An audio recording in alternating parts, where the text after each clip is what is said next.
तो सोचिए, एक ऐसा भारत जो टुकड़ों में बटा हुआ है। महान मौर्य साम्राज्य वो तो अब इतिहास बन चुका है और उसकी जगह ले ली है दर्जनों छोटे छोटे राज्यों ने जो आपस में ही लड़ रहे हैं। अब इसी कह सकते हैं, इसी अफरा तफरी के बीच से एक नया राजवंश उठता है। एक ऐसा राजवंश जो एक बहुत बड़ा वादा करता है भारत को फिर से एक करने का। जी हां, आज हम बात करने वाले हैं गुप्त साम्राज्य की। लेकिन कहानी में आगे बढ़ने से पहले एक बहुत बड़ा सवाल है जो हमेशा इस दौर के साथ जुड़ा रहता है।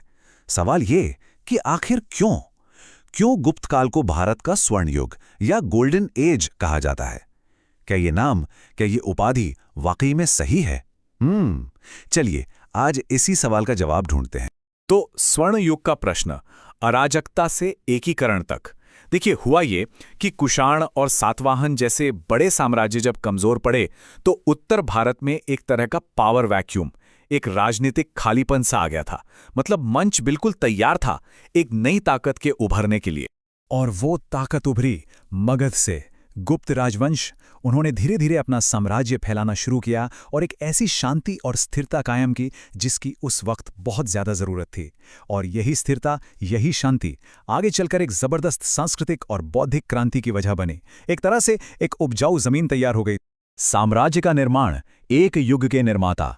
तो आखिर कौन थे वो लोग, वो शासक जिन्होंने इस साम्राज्य को बनाया? चलिए मिलते हैं उन वास्तुकारों से जिन्होंने सिर्फ एक साम्राज्य नहीं बल्कि उसकी महान उपलब्धियों की नींव भी रखी। तो देखिए, हर शासक का अपना एक खास रोल था। सबसे पहले चंद्रगुप्त प्रथम, जिन्होंने महाराजाधिराज यानी राजाओं के भी राजा की उपाधि अपनाई और एक मजबूत शुरुआत की। उनके बाद आए समुद्रगुप्त, एक जबरदस्त योद्धा जिन्होंने अपनी सैन्य ताकत से साम्राज्य को बहुत बहुत दूर तक फैलाया। और फिर आए चंद्रगुप्त द्वितीय, जिन्हें हम विक्रमादित्य के नाम से भी जानते हैं। और इन्हीं के राज में साम्राज्य अपनी सांस्कृतिक बुलंदी के चरम पर पहुंचा। समुद्रगुप्त के सैन्य काबिलियत का अंदाजा इसी बात से लगा सकते हैं कि मशहूर इतिहासकार विंसेंट स्मिथ ने उन्हें भारत का नेपोलियन तक कह दिया। अब ये सिर्फ एक उपाधि नहीं है, ये इस बात पर जोर देती है कि इस पूरे साम्राज्य की स्थिरता और उसका फैलाव एक बहुत ही मजबूत सेना की बुनियाद पर टिका हुआ था। स्वर्ण युग की उपलब्धियां, उत्कृष्टता का प्रमाण। तो चलिए वापस अपने मेन सवाल पर आते हैं। क्या ये सच में एक गोल्डन एज था? इसका जवाब ढूंढने के लिए हमें सबूत देखने होंगे। हमें कला, विज्ञान, साहित्य, हर पहलू को टटोलना होगा और देखना होगा कि क्या ये उपलब्धियां इस बड़े नाम के साथ इंसाफ करती हैं। लेकिन एक मिनट, स्वर्ण युग का आखिर मतलब क्या होता है? सीधी सी बात है, ये किसी भी सभ्यता का वो दौर होता है जहां चारों तरफ शांति हो, खुशहाली हो और कला विज्ञान में जबरदस्त तरक्की हो रही हो। तो ठीक है, अब इसी पैमाने पर गुप्त काल को तौल कर देखते हैं। चलिए शुरुआत करते हैं साहित्य से। ये वो दौर था जब महान कवि कालिदास लिख रहे थे। उनकी रचनाएं जैसे अभिज्ञान शाकुंतलम या मेघदूतम, ये सिर्फ किताबें या कविताएं नहीं हैं। ये तो संस्कृत नाटक और काव्य का वो शिखर हैं, वो विरासत हैं जिसे हम आज भी संजोते हैं। और बात सिर्फ साहित्य तक ही नहीं रुकी। अरे विज्ञान और गणित में तो जैसे क्रांति ही आ गई। आर्यभट्ट जैसे विद्वान थे जिन्होंने ना सिर्फ धरती की त्रिज्या का हिसाब लगाया बल्कि ये भी बताया कि धरती सूरज का चक्कर लगाती है, न कि सूरज धरती का। और हाँ, यहीं पर शून्य यानी जीरो का कॉन्सेप्ट भी विकसित हुआ। सोचिए, एक ऐसी खोज जिसने गणित की दुनिया ही बदल दी। और अगर इंजीनियरिंग की मिसाल देखनी हो तो बस दिल्ली के लौह स्तंभ को देख लीजिए। 1600 साल से भी ज्यादा हो गए और आज भी उस पर जंग नहीं लगा है। कमाल है ना? अब जरा कला और वास्तुकला की बात करते हैं। आज हम जिस तरह के हिंदू मंदिर देखते हैं ना, उनकी शुरुआत, उनका जन्म इसी दौर में हुआ था। पहली बार पत्थर के बड़े बड़े स्वतंत्र मंदिर बनाए गए। देवगढ़ का दशावतार मंदिर इसका एक शानदार उदाहरण है। इसने तो आने वाली सदियों के लिए एक ब्लूप्रिंट ही तैयार कर दिया। और ये सब तो जमीन के ऊपर था। जमीन के नीचे अजंता और बाघ की गुफाओं में कलाकार ऐसी तस्वीरें बना रहे थे जिनकी खूबसूरती का आज भी कोई मुकाबला नहीं। गुप्तकालीन जीवन और समाज, चमक के नीचे एक नज़र। तो ये सारी उपलब्धियां तो वाकई में शानदार हैं, इसमें कोई शक नहीं। लेकिन अब कहानी का दूसरा पहलू देखने का वक्त है। सवाल ये है कि क्या ये सुनहरी चमक, ये खुशहाली समाज के हर तबके तक, हर इंसान तक पहुंच रही थी?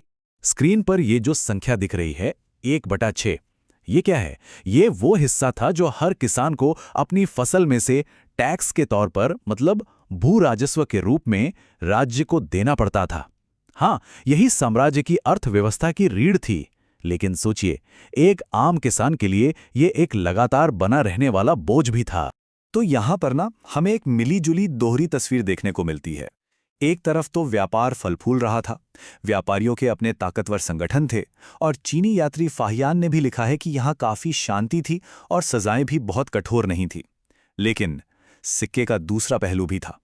एक बहुत ही सख्त वर्ण व्यवस्था थी। समाज में छुआछूत, अस्पृश्यता जैसी चीजें बढ़ रही थीं। महिलाओं की हालत में भी गिरावट आई, और किसानों से तो कभी-कभी विष्टी यानी बिना पैसे दिए जबरदस्ती काम भी करवाया जाता था। साम्राज्य का पतन, सोना कैसे फीका पड़ गया। और देखिए, इतिहास का यही नियम है, हर महान साम्राज्य का एक दिन अंत होता ही है। गुप्त साम्राज्य के साथ भी यही हुआ। तो चलिए अब ये समझते हैं कि आखिर ये सुनहरा दौर खत्म कैसे हुआ। तो देखिए, साम्राज्य का पतन किसी एक वजह से नहीं हुआ, ये कई चीजों का मिला-जुला असर था। पहला, स्कंदगुप्त जैसे ताकतवर शासकों के बाद जो भी आए वो उतने काबिल नहीं थे, वो इतने बड़े साम्राज्य को संभाल नहीं पाए। दूसरा कारण था बाहरी हमला। उत्तर पश्चिम से हूणों ने बार बार इतने हमले किए कि साम्राज्य की सेना और खजाना दोनों कमजोर पड़ गए। और तीसरा, एक अंदरूनी खतरा भी था। जो सामंत या क्षेत्रीय गवर्नर होते थे वो धीरे धीरे इतने ताकतवर हो गए कि उन्होंने खुद को आजाद घोषित कर दिया। मतलब साम्राज्य बाहर से भी और अंदर से भी टूटने लगा। तो फिर हमारा आखिरी निष्कर्ष क्या है? देखिए, इसमें कोई शक नहीं कि कला, साहित्य और विज्ञान के लिहाज से गुप्त काल वाकई एक स्वर्ण युग था, एक क्लासिकल युग था। लेकिन इस चमकीले नाम के साथ एक शर्त, एक चेतावनी भी जुड़ी हुई है, और वो ये है कि ये सारी महानता गहरे सामाजिक भेदभाव और असमानता के साथ मौजूद थी।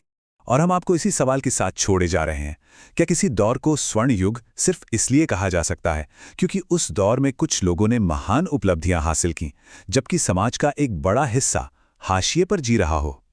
ये एक ऐसा सवाल है जो हमें सोचने पर मजबूर करता है कि हम इतिहास को कैसे देखते हैं और अपने महानतम युगों को कैसे याद रखते हैं।